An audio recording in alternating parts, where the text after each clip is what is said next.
Oke, baik, sudah direkam ya. Oke, baik, kita mulai saja. Saya buka rekaman perkuliahan temu kembali informasi pertemuan ketiga ya. Saya buka. Bismillahirrahmanirrahim. Assalamualaikum warahmatullahi wabarakatuh. Eh, Video rekaman ini bertujuan untuk melengkapi LMS yang ada di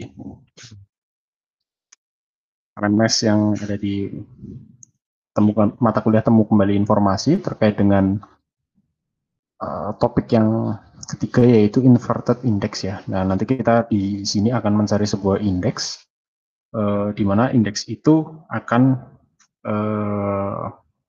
kita akan mencari sebuah token yang terdapat di dalam sebuah dokumen. Ya, jadi intinya misalkan kita punya sebuah keyword ya atau kata kunci misalkan sebuah makanan, misalkan es krim. Nah, di es krim itu ada di dokumen mana? Misalkan kita ada 5 dokumen, 3 dokumen, nah itu tergantung. Misalkan kalau cuma 2 dokumen, nah dokumen yang pertama misalkan dokumen yang pertama permen nano-nano enak banget. Yang kedua es krim walls enak banget. Nah, mana nih dokumen yang cocok dengan keyword yang tadi yaitu es krim? Nah, otomatis dokumen yang kedua ya. Tapi di dalam information retrieval itu ada langkah-langkahnya ya, ada metodenya untuk atau pendekatannya. Ya mungkin kalau dokumennya singkat seperti tadi mudah ya menentukannya, tapi kalau dokumennya panjang, berlembar-lembar atau bahkan berada di internet itu bisa menjadi sesuatu yang cukup rumit. Baik ya. Kemudian nah ini sebetulnya teman-teman di sini diarahkan sih untuk membaca kedua buku ini, yaitu bukunya Van Ritsbergen sama Christopher de Manning ya, supaya teman-teman punya wawasan yang lebih terhadap materi tersebut. Oke, next. Nah, ini konstruksi. Oke, saya sambil lihat ke monitor satunya ya. Jadi gini, di sini ada konstruksi inverted index. Nah, di mana kita semisal tadi ya punya kumpulan sebuah dokumen. Nanti dokumen tersebut akan ditokenisasi ya. Nah, apa maksudnya ditokenisasi? Misalkan dokumennya itu berupa seperti ini. Ya, katakan sebuah kalimat ya, atau paragraf. Nah, kemudian ditokenisasi seperti ini. Jadi, per word ya, atau per term biasanya. Kemudian, ada ini, ada linguistic module ya, yaitu modifikasi token, yang tadinya memiliki kata imbuhan, perkebunan, pertanian, kehutanan, itu nanti menjadi kata dasar. Nah, langkah tersebut disebut sebagai stemming, yaitu jadi kebun, tani, dan hutan. Nah, ini kan tadi kumpulan dokumen nih, nanti di indeks. Itu inverted index, misalkan dokumennya, katakan ada 100 dokumen. Nah, ternyata kata hutan itu ditemukan yang di dokumen pertama 2, di dokumen yang ketiga ada 4, dan seterusnya. Kemudian yang begitu juga dengan kata kebun dan tani. Baik, selanjutnya nanti kita akan juga melakukan aktivitas tadi ya, yaitu aktivitas konstruksi inverted index-nya sendiri ya.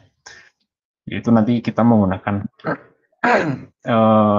vector space model, atau ada juga term frekuensi inverse dokumen frekuensi atau TF-IDF ya.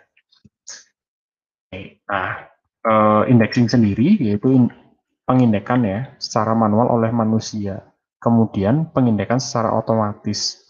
Nah, pembandingnya maka ketika diindeks secara manual itu menentukan kata kunci dari suatu dokumen berdasarkan perbenaran kata yang ada.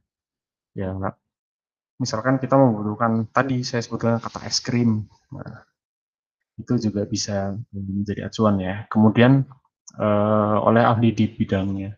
Ya, kadang-kadang kita yang tidak memiliki latar belakang di bidang tersebut atau bidang bahasa atau bidang pustaka itu akan lebih kesulitan. Nah, dampaknya apa? Dampaknya itu akan lebih mahal dan lebih lama yang jelas karena menggunakan um, manusia ya, bukan melalui komputasi atau perhitungan. Nah, kemudian jika menggunakan pengindekan secara otomatis atau menggunakan komputer, maka program komputer untuk menentukan kata atau frase tertentu dari indeks pada dokumen.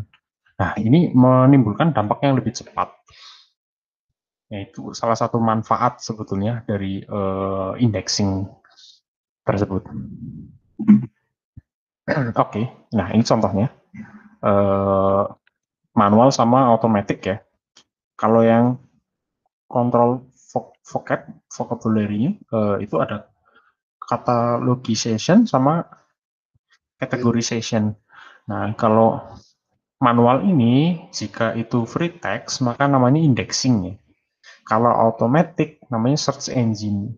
Nah, search engine ya misalkan Google. Nah, itu kan dia mesin pencari ya. Nah, mencarinya dari mana? Ya dari yang ada di internet. Jadi dokumen-dokumen atau word yang dicari itu pasti dapat ditemukan lebih banyak ya. Atau pustakanya yang jelas sih lebih variatif ketimbang indexing atau manual tadi.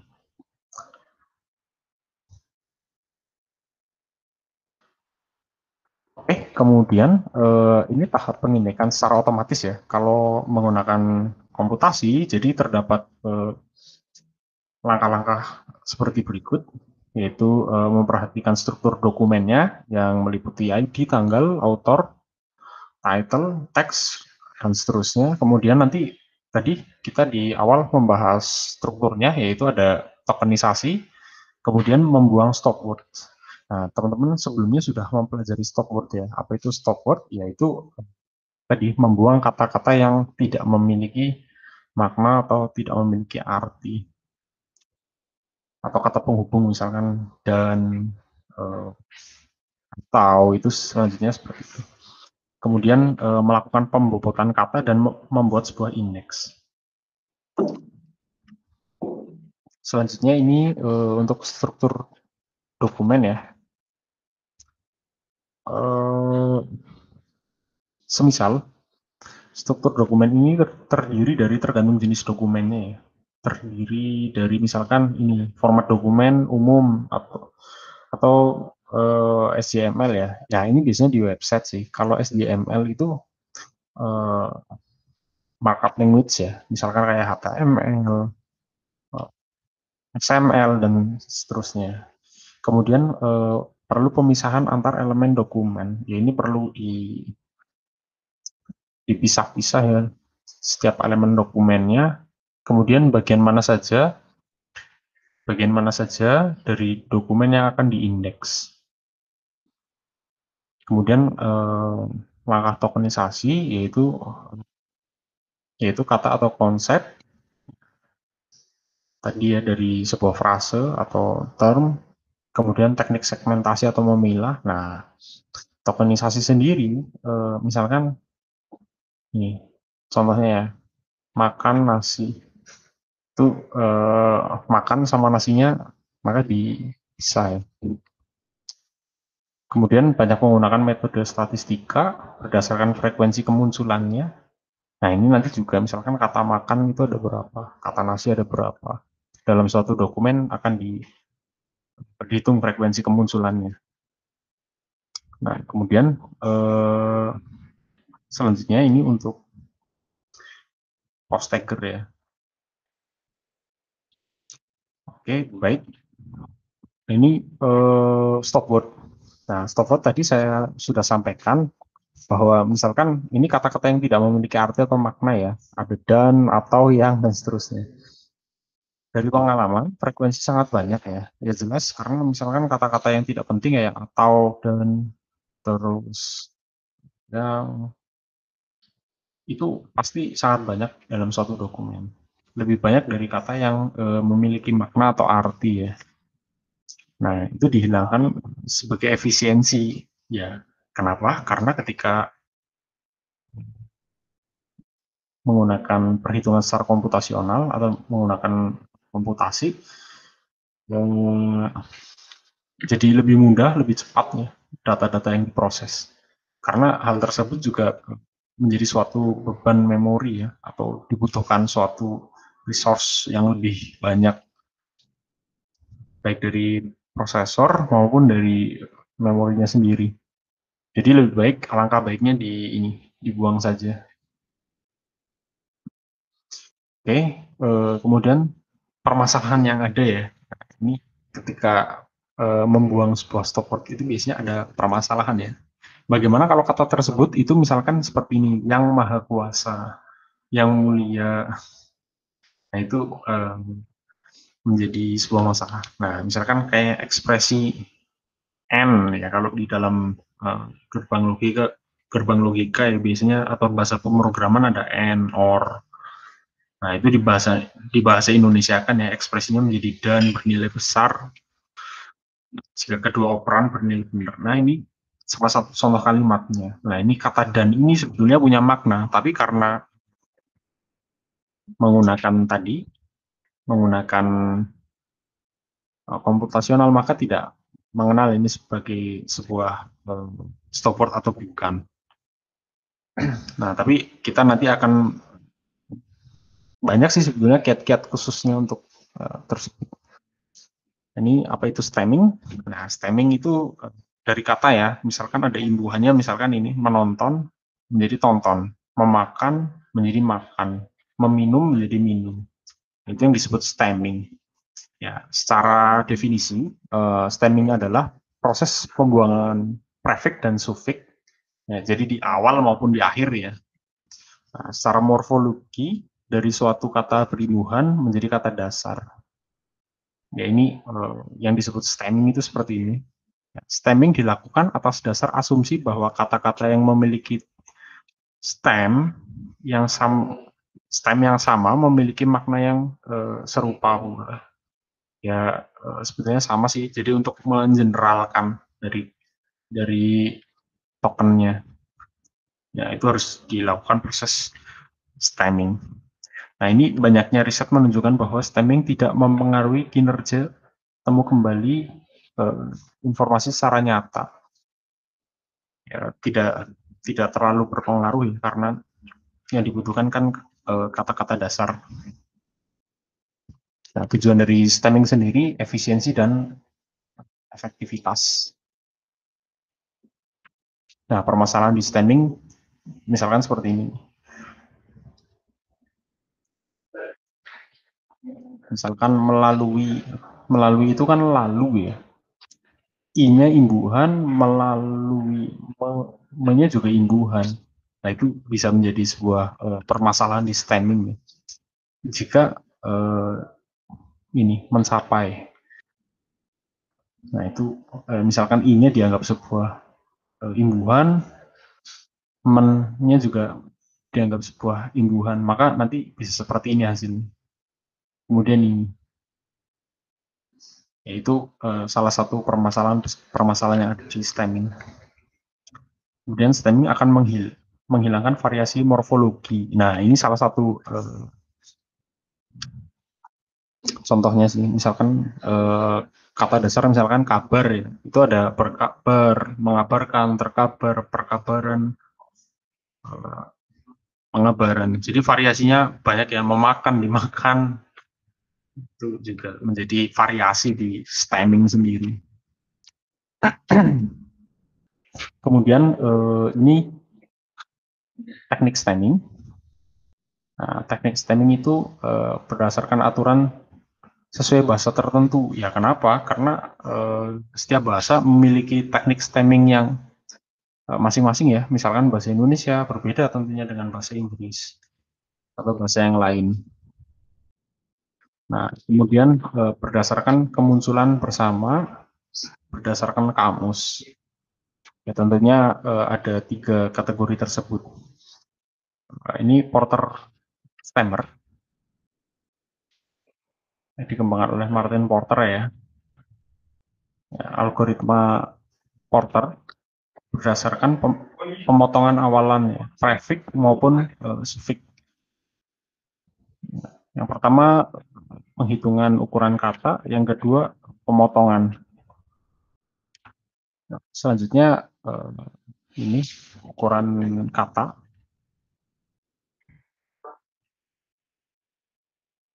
Sama ukuran kata. Ya, ini fungsinya sebenarnya untuk penghitung ya. Ukuran kata digunakan untuk mencegah stemming menghasilkan stem yang terlalu pendek, ya, overstemming. Ya, biasanya terpotongnya terlalu banyak ya.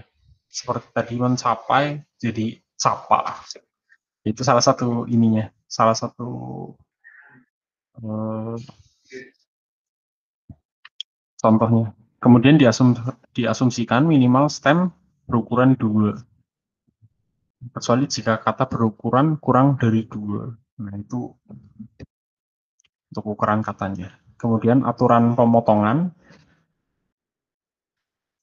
Nah, aturannya kondisi pertama ke P1 dan S1 nanti kemudian menjadi P2 dan S2. Artinya, jika kata memiliki prefix P1 dan suffix 1, prefix ya. Ini P itu maksudnya prefix dan suffix ya. Bagian kata setelah P dan sebelumnya S1 memenuhi kondisi atau aturan yang diberikan, maka P1 dan S1 akan diganti menjadi P2 dan S1. Nah, kondisi ini menggunakan operator N, or not. Untuk dinyatakan ya, menjadi aturan yang kompleks. Nah, ini biasanya menggunakan operator ini. Ini contohnya M lebih besar dari 1 ya, misalkan kayak dermawan dipotong menjadi derma, karena derma berukuran yang lebih besar dari 1 ya, atau 2. Nah, ini program stemmer yang umum di Indonesia. Itu ada buatannya ini dari UI, Neil Siregar dan almarhum Bu Adriani dan Pak Nasif, ya, almarhumah ya, Bu Adrianinya. Kemudian dari IPB ada Ahmad Rido sama Julio Adisantoso. Nah, kemudian menggunakan kamus, bantuan kamus juga bisa. Nah, ini teknik stemming ya. Teknik stemmingnya, kemudian kombinasi kata. Nah, ini sih nanti teman-teman bisa pelajari lebih dalam sendiri ya. Itu untuk kombinasi kata. Nah, ini awalan misalkan menggunakan me. Nah, ini contohnya memfonis menjadi fonis. Memfasilitasi. Nah, me-nya imbuhan, i-nya imbuhan juga. Kata dasarnya berarti fasilitasi ya. Kurang lebihnya sih seperti itu. Banyak contohnya untuk awalan. Kemudian sifat khusus ya dilebur jika huruf kedua kata dasar adalah huruf vokal. Nah, ini contohnya menipu menjadi tipu. P-nya hilang ya. Ini kita harus untuk mempelajari ini mempelajari bahasa lebih intens lagi sebetulnya sih. Nah, ini masalah pada stemming, yaitu understanding sama overstemming. Ya, tadi sudah disampaikan ya, kalau under biasanya yang dihapus misalkan hanya sufiknya saja atau prefixnya saja, seperti ini, pengorbanan. Nah, prefixnya saja kan korbanan gitu ya. Tapi kalau prefix dan sufik maka jadi korban.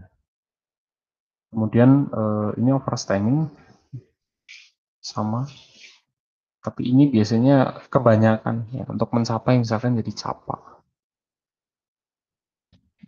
Ini untuk pembobotan. Nah, itu memerlukan suatu kata yang diberi bobot. Nah, maaf. Ini pembobotan sendiri itu ada beberapa pendekatan ya. Pendekatan yang terkenal TF-IDF sih. Nanti kita menggunakan TF-IDF. Nah, makin sering suatu kata muncul pada suatu dokumen, maka diduga semakin penting kata itu untuk dokumen tersebut. Ya artinya misalkan tadi kata es krim itu banyak disebutkan di dalam suatu dokumen, berarti itu dianggap suatu kata yang penting dalam information retrieval. Nah, ini ada studi kasus, misalkan kita contohkan aja ya, misalkan manajemen transaksi logistik. Nah, D1, D2, D3. D, D ini dokumen pertama, dokumen kedua, dan dokumen ketiga. Misalkan dokumen pertama memuat ini, manajemen transaksi logistik, dokumen kedua memuat pengetahuan antar individu. Nah, misalkan seperti itu. Yang D3 sama ini juga memuat sebuah kalimat. Nah, kata kunci yang akan dicari yaitu pengetahuan logistik. Nah, contohnya nanti kita menggunakan ini ya. Term frekuensi.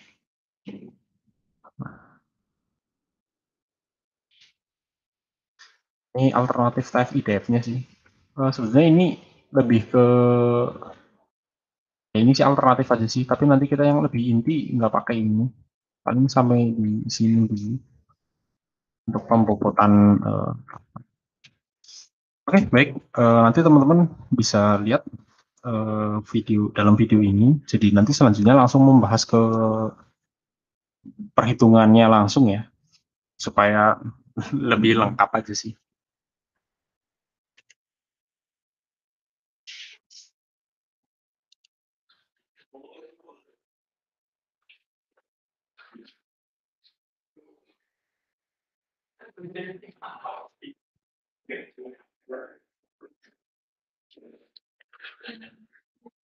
Oke, saya majukan sedikit monitor. Oke. Gini ya teman-teman, mungkin sebelum kita coba, saya share screen dulu. Oke,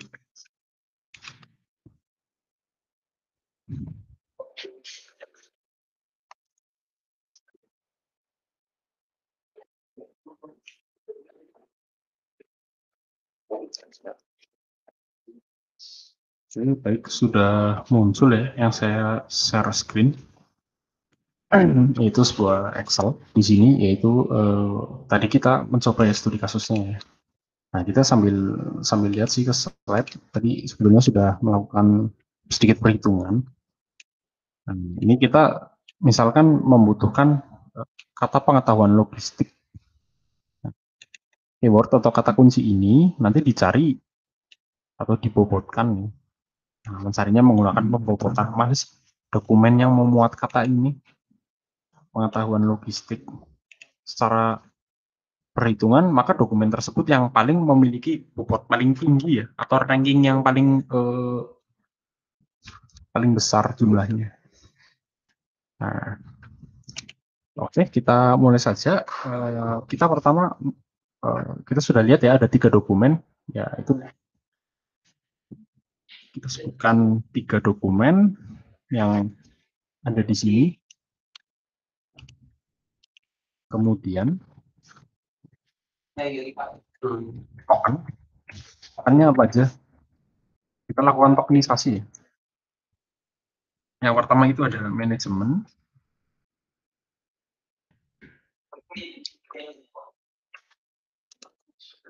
Manajemen.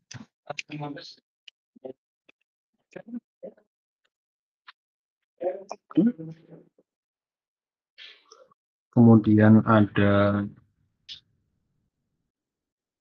transaksi, ada logistik, ada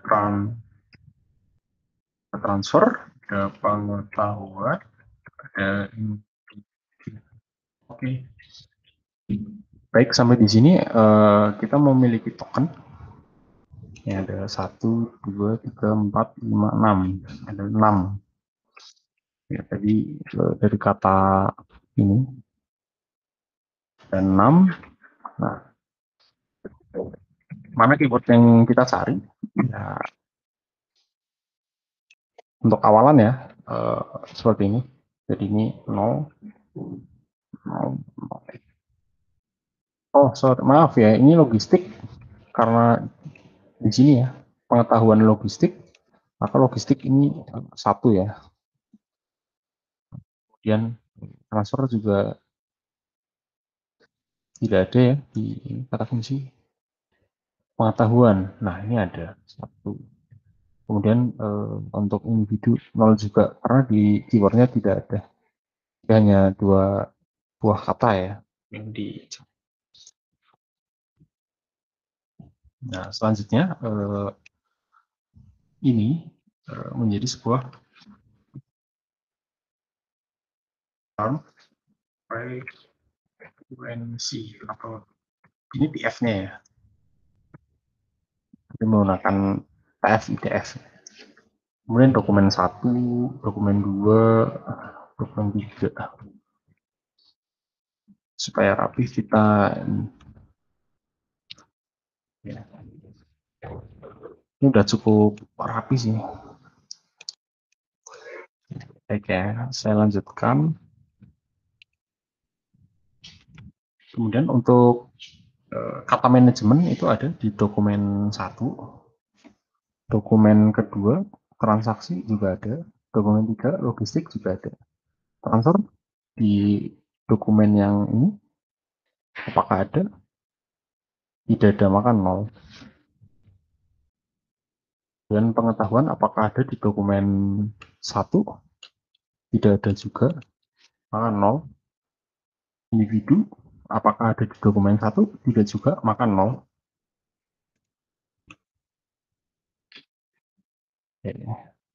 Oh baik, ini maaf kepanjangan. Kemudian yang D2 juga sama ya. Manajemen apakah ada di sini? Jika tidak ada, maka 0. Transaksi apakah ada? Jika tidak ada, maka 0 juga. Oke. Logistik apakah ada?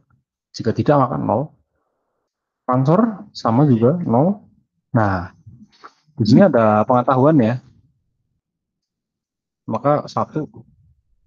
Kemudian individu 1 juga. Nah, yang antar itu yang disebut stop word ya. Maka antar tidak dimasukkan di sini atau tidak digunakan. Kemudian D3 itu ada dokumen 3 itu ada manajemen ada. Kemudian apakah transaksi ada? Jika tidak maka 0. Kemudian logistik apakah ada? Logistik ada. Transfer ada. Pengetahuan ini ada dua kalimat ya. Maaf dua kata ya, pengetahuan dan pengetahuan. Maka di sini 2. Kemudian untuk individu apakah ada? Tidak, maka 0. Nah, kemudian kita harus menghitung dokumen frekuensinya. Nah, dokumen frekuensi maksudnya kemunculan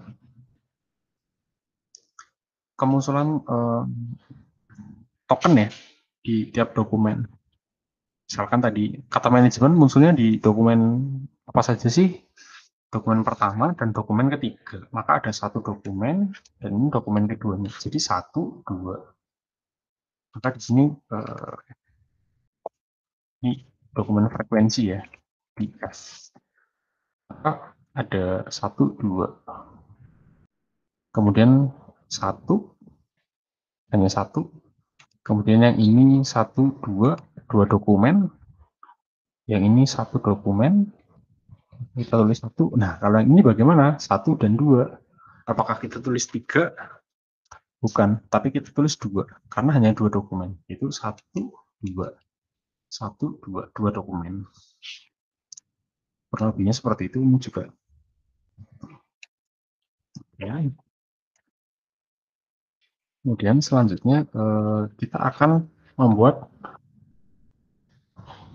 dokumen per dokumen frekuensi ya, B per DF. Ya. Maka dari angka 3 ini, 3 ini dibagi, oke, maka kata ini dibagi, bukan, jadi dokumen ini ya, dokumen ini maka akan dibagi dokumen frekuensi. Kalau di Excel kita gunakan sama dengan 2 ini, maaf 3, kita nilainya absolutkan ya, supaya tidak bergeser ketika di drag.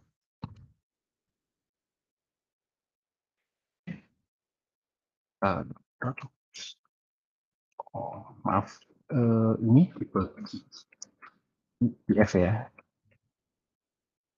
1,5. Jadi 3 dibagi 2, 1,5. 3 dibagi 1, 3.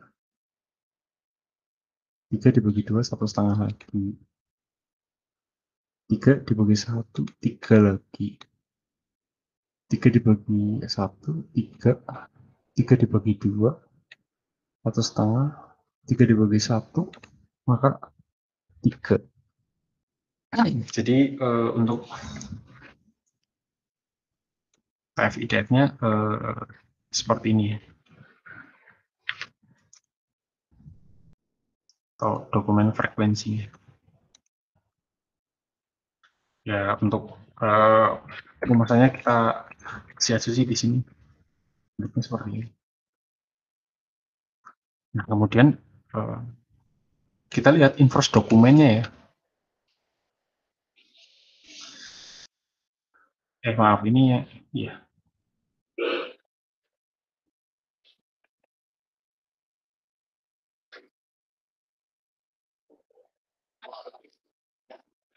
Kita kemudian akan menggunakan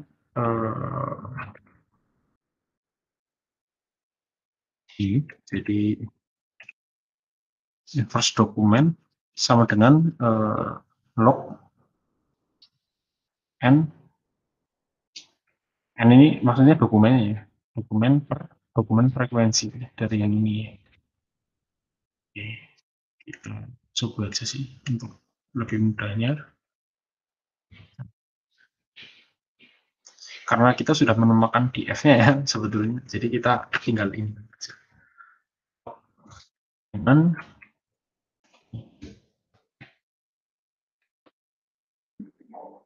ya. Ini kan terlalu panjang ya, kita singkatkan aja. Misalkan aku kasih number, sebentar, kita menggunakannya number, misalkan 3 angka terakhir yang dimunculkan. Kami kan tidak memerlukan nilai absolut ya, jadi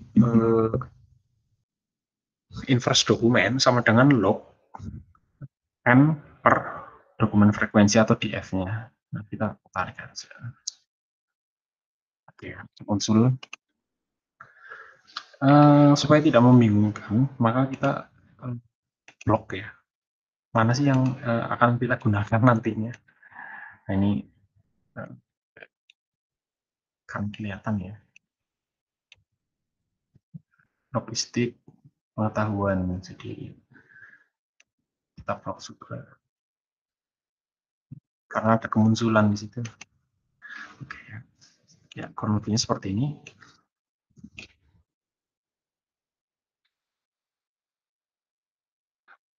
Nah, ini sama juga. Nah, kemudian kita mencari bobot dari katanya, dari kata tersebut.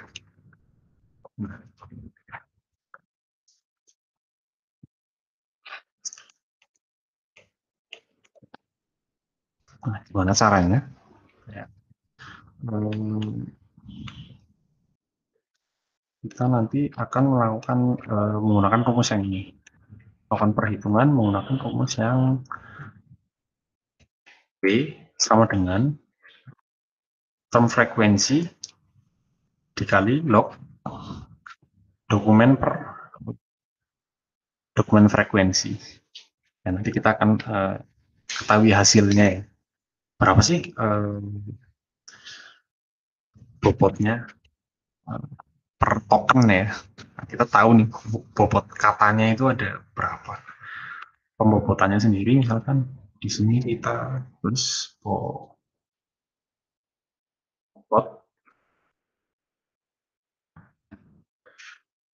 ini dua.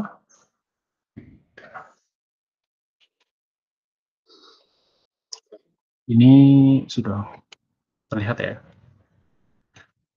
Kita si order Apple.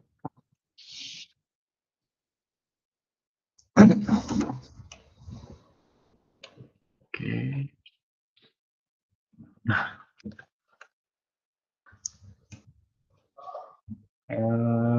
mungkin ini teman-teman bingung ya nanti kakak ini tujuannya buat apa ya, atau keywordnya untuk apa ya, kata kuncinya ya. Nanti ini dilakukan nanti untuk ini ya, VSM ya, vector space model. Ketika misalkan dokumennya ada yang tidak bobotnya itu sama, maaf, bobotnya sama. Ketika bobotnya sama, maka tidak bisa kita pilih salah satu. Oh ya, yang paling dekat ini tidak. Sebetulnya dokumen itu memiliki detailnya sendiri ya. Detail bobotnya itu ada berapa. Walaupun ketika mau menggunakan IDF ini mungkin sama ya bobotnya, tapi nanti ketika menggunakan ini beda. Ya, saya contohkan seperti ini. Term frekuensi. Kalau ini kan keywordnya termasuk term frekuensi juga ya. Seperti ini, kita kalikan dengan yang sudah di lock ya, atau ininya. Oke, kita lihat biar tidak, iya, kita sepakat aja menggunakan tiga angka di belakang koma ya, supaya lebih terlihat ya. Ya, kalangnya kita dok aja. Kalau ngitung satu-satu sekarang juga udah nggak zaman, nggak zaman. Kalau menghitungnya dulu waktu saya kuliah, saya hitung satu-satu per kata itu bobotnya berapa manual. Nah, ya karena ini daring saja sih. Mungkin kalau ada papan tulis, saya akan menggunakan papan tulis supaya lebih ini. Nah, selanjutnya tinggal seperti ini aja. Nah, ini asalnya dari mana ini dengan ini sama. Maaf, ini tadi ini ya. Jadi yang dokumen frekuensi ini absolut ya harusnya, supaya tidak bergeser.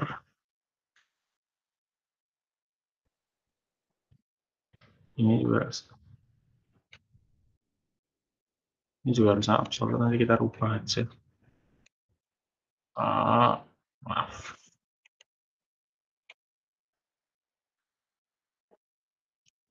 Oke ya.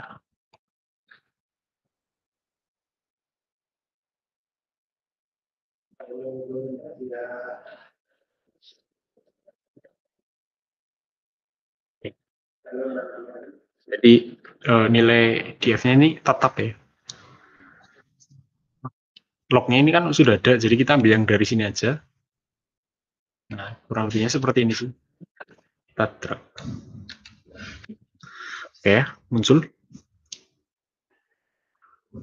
Nah, ini karena yang dicari cuma ini ya, kata kuncinya ya. Pengetahuan logistik. Ya, sebenarnya ini dan ini ya yang dicari ya. Nanti kita ketahui bahwa mana sih yang paling punya bobot. Nah, kita nanti jumlahkan aja. Jadi setiap dokumen ini kita jumlahkan. Mana yang bobotnya paling memenuhi syarat atau paling besar, maka itu yang kita cari.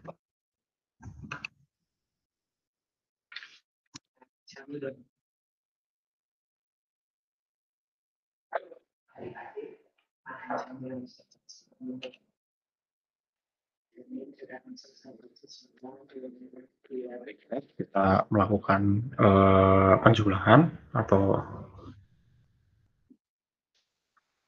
bobot dokumennya untuk bobot untuk dokumen. Ya, bobot dokumen nanti kita bisa lihat sih bobot dokumen, kemudian ranking dokumen. Maaf, ranking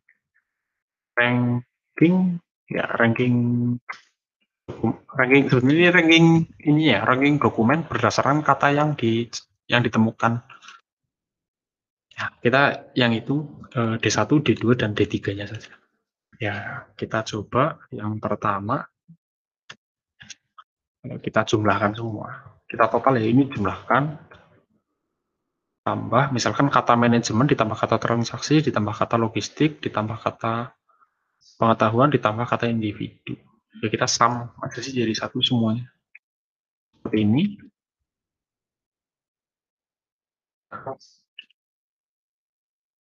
Kita lihat ya. Oke ya. Baik, ini kita sudah melihat ya bahwa bobot dokumen yang paling besar itu yang D3, kemudian disusul dengan D1 dan D2. Ya ini sebetulnya sih bobot dokumen berdasarkan kata kunci ya. Sama kata kuncinya aja deh. Nah, kita sampaikan bahwa ini ya.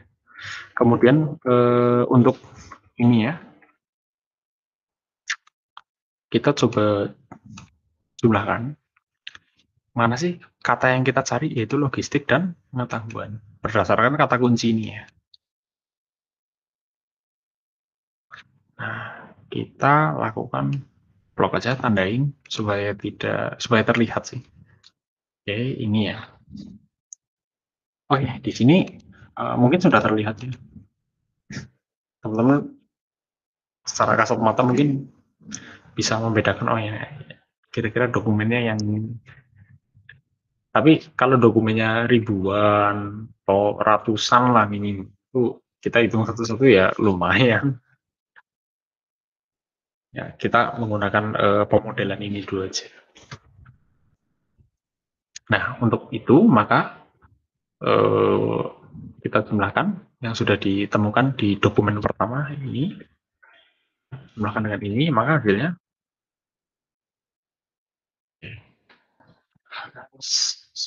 0,176 ya. Berikutnya mungkin sama 0,126 karena 0 dijumlahkan dengan ini 0,0 ya. Ini 0 sebetulnya 0 karena 0,00 tidak ada ya, artinya atau hanya kosong saja. Kemudian ditambah dengan 0,175 maka hasilnya 176. Maaf ini 176 ya. 0,0 ditambah 0,176 maka hasilnya 0,176. Nah kalau yang ini sama kita jumlahkan juga kira-kira berapa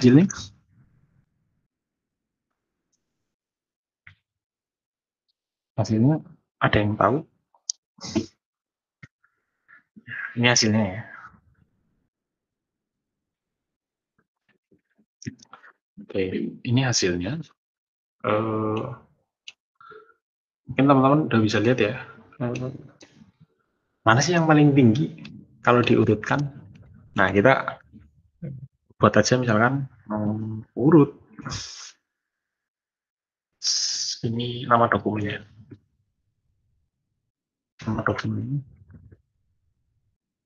Oke. Seperti ini ya ini nama dokumennya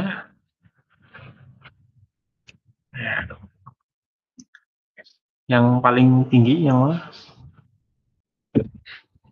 yang 3 ya urutan pertama kedua ketiga urutan jadi ada 3 ya. Nah kalau yang ini kita tidak bisa langsung ya karena ini dokumennya memiliki bobot yang rankingnya sama sih dari sini nilainya sama. Nilainya sama. Ya. Jadi ini masih ini. Nah, nanti kita akan lakukan di perhitungan VSM ya, atau vector space model. Oke. Oke, ini vector space model itu untuk next pertemuan ya. Nanti bentuknya seperti apa untuk mencari ya dokumennya kedua dan ketiga ini yang mana? Apakah D1, kemudian D2 atau D3? Maaf, apakah D1, D2 atau D2, D1 dulu? Nah, nanti akan kita lanjutkan di pertemuan berikutnya. Oke, oke, baik ya. Saya stop presentasinya dulu. Oke, baik ya. Mungkin teman-teman di sini sudah bisa melihat bahwa perhitungan TF-IDF kurang lebihnya seperti itu, tapi yang jelas memiliki kelemahan, yaitu tidak bisa menentukan dokumen yang nilainya sama. Oke, sampai di situ dulu. Hasilnya sudah saya simpulkan juga tadi, yaitu tidak bisa menentukan jika dokumennya memiliki nilai yang sama. Baik, sampai di sini mungkin untuk tanya jawabnya nanti kita menggunakan forum di LMS atau boleh di WhatsApp juga, atau kalau teman-teman familiar dengan Discord boleh, tapi WA juga boleh. Nanti saya balas kalau misalkan butuh tanya jawab. Mungkin demikian dari saya untuk rekaman perkuliahan asinkronus ini. Nanti selanjutnya teman-teman bisa menonton videonya. Tapi maaf ini saya sebutkan di akhir, jadi demikian video yang saya buat. Kurang lebihnya mohon maaf. Apabila ada salah kata atau kekurangan dan kata yang kurang berkenan, saya akhiri, saya tutup. Assalamualaikum warahmatullahi wabarakatuh.